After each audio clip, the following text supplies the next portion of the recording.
युक्रेननं रशियावर सगळ्यात मोठा हल्ला केलाय।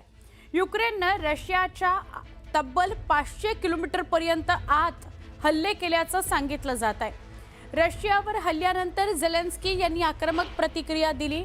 हळूहळू युद्ध तिथेच परत जात आहे जिथून त्याची सुरुवात झाली होती। त्यांनी म्हटलंय, युक्रेनला कमकुवत समजण्याची चूक करू नका।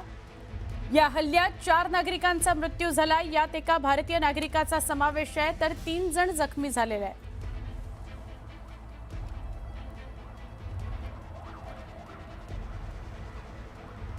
झेलेन्स्कींनी इशारा दिलाय की पुन्हा एकदा तिथूनच सुरुवात झालेली आहे, जिथून म्हणजे तशीच सुरुवात झालेली आहे जिथून या युद्धाला सुरुवात झाली होती। जो हल्ला झालाय या हल्ल्यामध्ये 4 जण जखमी झालेले आहेत, त्यातला एक भारतीय आहे। 4 जणांचा मृत्यू झालाय, त्यातला एक भारतीय आहे। युक्रेनवर हा हल्ला झालेला आहे आणि 500 फूट आतमध्ये 500 किलोमीटर आतमध्ये युक्रेनमध्ये हा हल्ला झालाय।